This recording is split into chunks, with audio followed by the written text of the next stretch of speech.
ಎಲ್ರಿಗೆ ನಮಸ್ಕಾರಗಳು. ಕಾಳಿಕಾ ದೇವಿಗೆ ನನ್ನ ನಮನಗಳನ್ನು ಸಲ್ಲಿಸುತ್ತಾ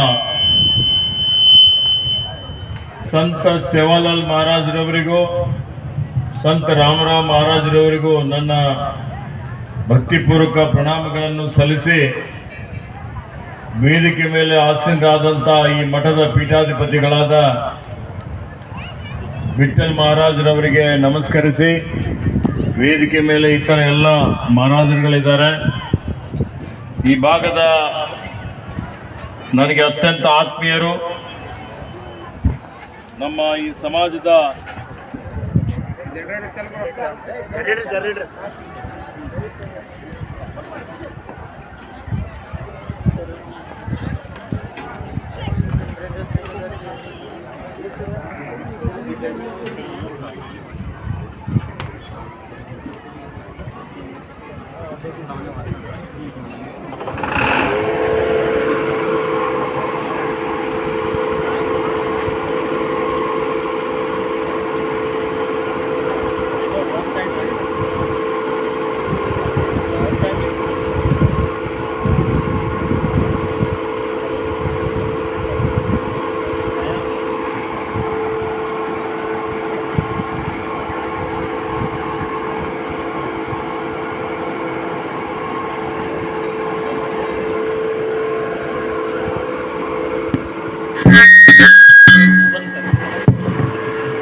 ಪ್ರದೇಶ ಕಾಂಗ್ರೆಸ್ ಸಮಿತಿಯ ಉಪಾಧ್ಯಕ್ಷರು, ಆತ್ಮೀಯರು, ಈ ಭಾಗದ ಅತ್ಯಂತ ಕ್ರಿಯಾಶೀಲ ಮುಖಂಡರು ಆದಂಥ ಮಾನ್ಯ ಶ್ರೀ ಸುಭಾಷ್ ರಾಠೋಡ್ರವರ, ನಮ್ಮ ಪಕ್ಷದ ಬ್ಲಾಕ್ ಕಾಂಗ್ರೆಸ್ನ ಅಧ್ಯಕ್ಷರಾದಂಥ ಬಸವರಾಜ್ ಮಾಲಿ ಅವರ, ಆತ್ಮೀಯರಾದಂಥ ಮಾನ್ಯ ಶರಣು ಪೊತಪಲ್ಲಿ ಅವರ, ಮಾನ್ಯ ಬಶೀರುದ್ದೀನ್ ರವರ, ಇಲ್ಲಿ ಸಹೋದರಿ ಚಂದ್ರಕಾಲ ಅವರು ಮತ್ತು ವಿಠ್ಠಲ್ ಜಾಧವ್ ರವರು, ಈಗಾಗಲೇ ಅವರು ಒಂದು ಆಸ್ಪತ್ರೆ ಇಲ್ಲಿ ಆರೋಗ್ಯ ತಪಾಸಣೆ ಶಿಬಿರ ಮಾಡಿಸಿದ್ದಾರೆ. ಈ ಒಂದು ದೇವಿ ಎಲ್ಲ ಭಕ್ತಾದಿಗಳೇ,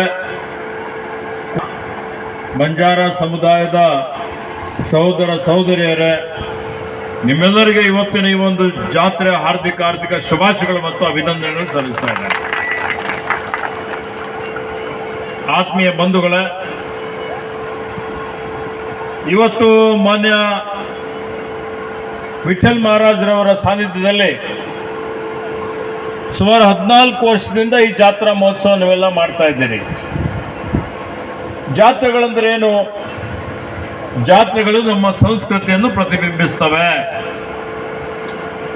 ಜಾತ್ರೆಗಳು ಆಯೋಜನೆ ಮಾಡುವುದರಿಂದ ಇವತ್ತು ನಮ್ಮಲ್ಲಿ ಸಹೋದರತ್ವ ಬೆಳೀತದೆ, ಭಾವೈಕ್ಯತೆ ಬೆಳೀತದೆ, ಮತ್ತು ಈ ಜಾತ್ರೆಗಳ ಮುಖಾಂತರ ನಮ್ಮ ಸಂಸ್ಕೃತಿ, ಪರಂಪರೆ, ಸಂಪ್ರದಾಯ ಮುಂದುವರಿಸ್ಕೊಂಡು ಬಂದು ನಮ್ಮತನ ಅನ್ನುವಂಥದ್ದು ಬೇಕಲ್ಲ.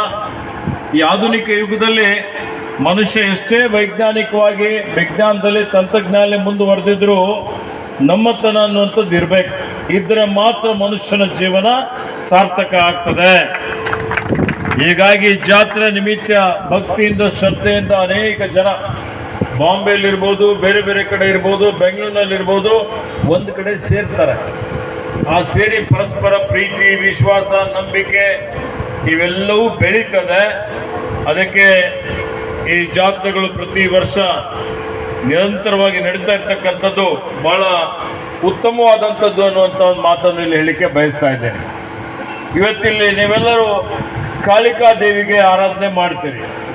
ದೇವಿ ಆರಾಧನೆ ಅಂದರೆ ಏನು? ನಾವೆಲ್ಲ ಆದಿದೇವತೆ ಅಂದರೆ ಶಕ್ತಿ ದೇವತೆಗೆ ಆರಾಧನೆ ಮಾಡ್ತೀವಿ. ಶಕ್ತಿ ದೇವತೆ ಅಂತ ಹೇಳಿದ್ರೆ ನಾವೆಲ್ಲರೂ ಇವತ್ತು ಯಾವ ರೀತಿಯಲ್ಲಿ ದುರ್ಗೆಯನ್ನು ಶಕ್ತಿ ರೂಪದಲ್ಲಿ ಪೂಜಿಸ್ತೇವೆ. ಇವತ್ತು ಯಾವ ರೀತಿಯಲ್ಲಿ ನಾವೆಲ್ಲ ನೋಡ್ತಾ ಇದ್ದೇವೆ, ಭವಾನಿ ದೇವಿ, ಕಾಳಿಕಾ ದೇವಿ, ಇವತ್ತಿದೆ ಜಗದಂಬಾ ದೇವಿ, ಎಲ್ಲ ದೇವಿಯವರಿಗೆ. ದೇವಿ ಅಂತ ಹೇಳಿದ್ರೆ ಮಹಿಳೆಯರಿಗೆ ನಮ್ಮಲ್ಲಿ ಪೂಜನೀಯವಾದಂಥ ಒಂದು ಸ್ಥಾನಮಾನವನ್ನು ಕೊಟ್ಟಿದ್ದಾರೆ. ಭೂಮಿ ಮೇಲೆ ಅನ್ಯಾಯ ಅತ್ಯಾಚಾರ ದೌರ್ಜನ್ಯ ಜಾಸ್ತಿ ಆಯಿತು ಅಂತ ಹೇಳಿದ್ರೆ ಭಗವಂತನು ಅದನ್ನು ನಿವಾರಣೆ ಮಾಡಲಿಕ್ಕೆ ಯಾವುದಾದ್ರೂ ಒಂದು ರೂಪದಲ್ಲಿ, ದೇವಿಯ ರೂಪದಲ್ಲಿ, ಮಹಿಷಾಸುರ ಮರ್ದಿನಿ ಅಂತ ಹೇಳ್ತೀವಿ. ಮಹಿಷಾಸುರ ಅಂದ್ರೇನು? ಮಹಿಷಾಸುರ ಒಬ್ಬ ರಾಕ್ಷಸ. ಆ ಮಹಿಷಾಸುರನ ದೌರ್ಜನ್ಯ ಪಾಪ ಜಾಸ್ತಿ ಆಗಿದ್ದಂಥ ಸಂದರ್ಭದಲ್ಲಿ ಆ ದುರ್ಗಾ ಮಾತೆಗೆ, ಭವಾನಿ ಮಾತೆಗೆ, ಜಗದಮ್ಮ ಮಾತೆಗೆ ವಿವಿಧ ಹೆಸರಿನಲ್ಲಿ ಕರಿತೀವಿ ನಾವೆಲ್ಲ. ಕಾಳಿಕಾ ದೇವಿಗೆ ಇವತ್ತು ನಾವೇನು ಆರಾಧನೆ ಮಾಡ್ತೀವಿ, ಇವತ್ತು ಆ ರಾಕ್ಷಸರನ್ನು ಸಂಹಾರ ಮಾಡಿದ್ರು ಅನ್ನುವಂಥದ್ದು. ಅಂದರೆ ಶಿಷ್ಟರ ರಕ್ಷಣೆ, ದುಷ್ಟರ ಸಂಹಾರ, ಅದರ ಪ್ರತೀಕವಾಗಿ ದೇವಿ ಆರಾಧನೆ ಮಾಡ್ತೀವಿ. ಇವತ್ತಿನ ಕಾಲದಲ್ಲಿ ಯಾರು ದುಷ್ಟರು, ಯಾರು ಒಳ್ಳೆಯವರು, ಇವತ್ತಿನ ಕಾಲದಲ್ಲಿ ನಾವು ಆಲೋಚನೆ ಮಾಡಬೇಕು, ಆತ್ಮಾವಲೋಕನ ಮಾಡಿಕೊಳ್ಳಬೇಕು.